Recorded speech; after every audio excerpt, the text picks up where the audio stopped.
Hello, Heather Downing. How are you today? Oh, I am awesome. How are you? I'm doing well. I'm doing well. We've been working on this Dev Around the Sun conference now for a couple weeks, and I wanted to talk to you today about, how you decided to come about and be engaged with this cause, and a little bit about how your work life is shifted based on, the coronavirus quarantine and the way that your team's communicating. So let's talk about it a little bit. I think I heard that you are the person who named the virtual conference, the 24-hour virtual conference. How did you come up with that name? Was it in a meeting? Were you brainstorming? How did that happen? You know, it was a little bit of um, me thinking, of the people working all around the world, from sunrise to sunset. But depending on where you are in the world, I guess technically you'd be chasing the sun, right? Oh, Um, okay. and so it was a little bit of a play on that and the idea Mm-hmm. of working around the clock. So we are Mm, developing around the sun, really, at the end of the day. yeah. That's kind of how that came to be. That's awesome. And Sarah Cooper, I know, is the one who came up with the logo design. She's brilliant. She's created a lot of the collateral and all the assets and stuff for the brand. So here we are, I know. co-organizers on Dev Around the Sun, this global cause. Everything goes toward Direct Relief's emergency coronavirus fund. I know. Why do you think a conference like this is important right now at a time like this? I mean, there are a lot of people who are doing things right around. You have the certain conferences. I'll know all the NDC conferences have gone online. Build Stuff is doing their meetups, their virtual meetups. I have a lot of entrepreneur groups and business groups. We've been meeting online. Um, what? Why is it important to do an event like this? Because I am so connected globally, because I'm a little bit of a digital nomad, I felt the way that this virus has affected my friends and the developer community really acutely. Like, I think it's probably a little different than maybe it would have been in the past before I started having those connections. And Mm, because I was watching negative story after negative story coming out, and a lot of people in that felt like they were pretty smart, would just do the armchair epidemiologist thing. And I'm like, we have all this brain power and we are problem solvers by nature. mm. Instead of just complaining about how you dislike the way an approach is done or the science, why don't we actually, you know, put something behind the power of our community? Because the only reason that any part of the world is still going in terms of commerce is because of the things we have built on the internet. And Uh, so, I mhm. mean, we've been here the longest. So, Keeping everybody connected. yeah, yeah. Yeah. So that fire for change and kind of like focus, Uh-huh. I realized was felt by almost every other programmer that I talked to. And that's when I knew that like our community at large could actually take action.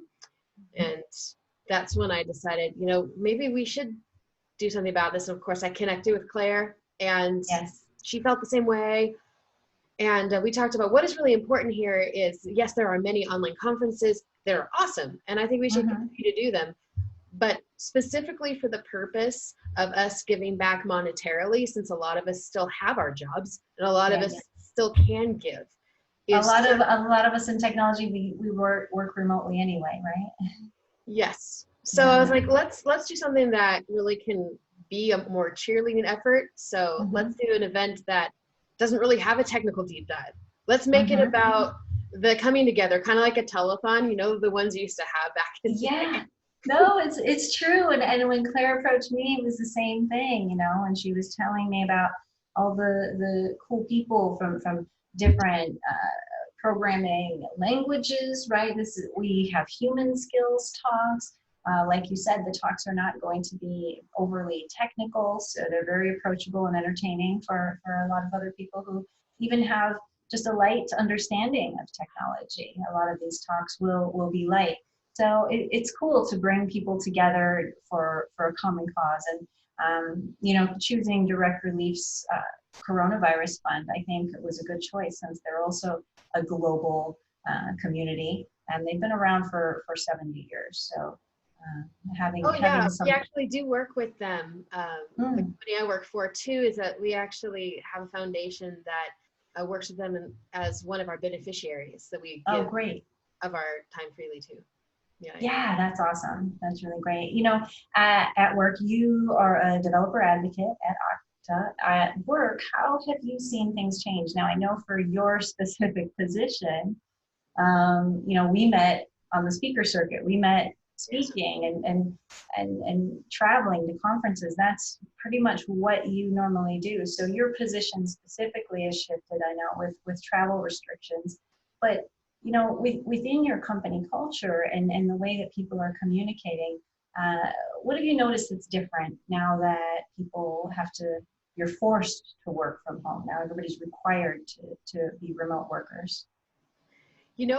Our team was uniquely positioned to be a remote team by necessity because all of us live in different states, different time zones. Ah, yeah. But we still have done the thing we've always done, which is we put out awesome blog content and videos on YouTube. We've always done that. So our team already kind of had the tools of communicating because we were never really in the same room except for once a year. Mm, But our company at large was not like that. And we interact with engineering and marketing and accounting, all these different groups all the time. And so some of the biggest challenges was understanding what time to do things because ah, everyone has their own sleeping schedule and when the kids have to be wrangled for schoolwork. sure. So there's a big shift in our work where even our goals, I'm sure lots of companies have their measurable goals. Hmm. Hmm. They actually just proactively came out last week and said, look, we're majorly shifting how we're focusing on hitting our goals. We're not going to Yes. micromanage your time and say you have to be here from 8 to 5 or you have to do this. Yes. It's really about, this is the goal. Do this when you can, and communicate what you can't do like ahead of time. We understand everybody is trying, nobody's in like a rhythm. So Right. Right. productivity is difficult.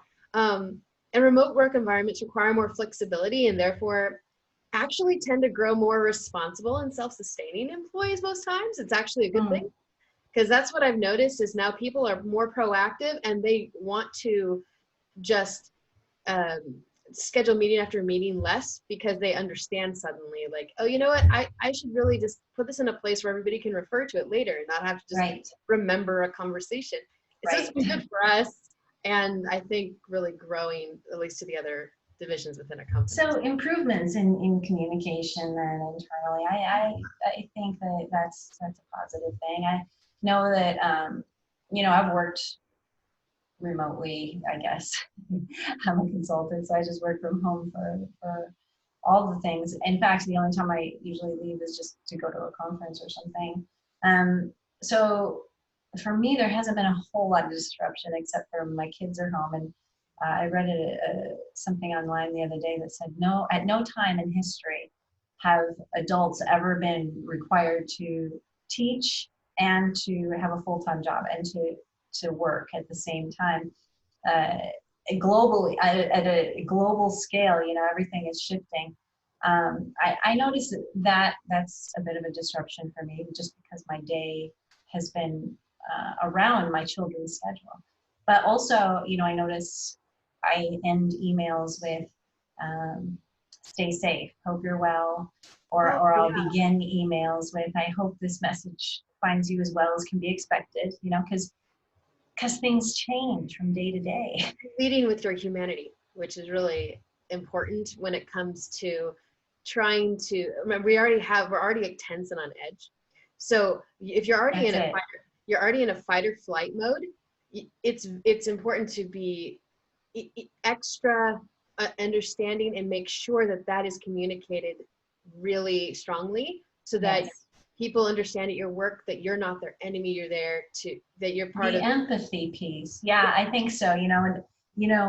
Emotional intelligence, I get all excited when we start getting into that Yeah, realm. But I think you're right. Yeah, the empathy piece and for ourselves as well, because for me, I don't have like I'll have brain fog or I get tired earlier in the same. day sometimes.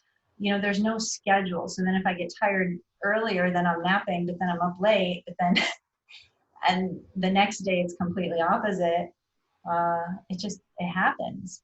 And this, I think that everybody is doing the best that they can, and being empathetic toward others, and really softening your expectations for yourself as well. We can be hard on ourselves sometimes. But what I'm discovering is if you remove some of those hard, harsh expectations that are micromanaged and you put, this is the goal of where we're Yeah, going, people will bring their natural talents because you've relaxed that you must fit inside this box mentality and allowed them to maybe make a more creative decision that leads to a better outcome most of I the time. like that.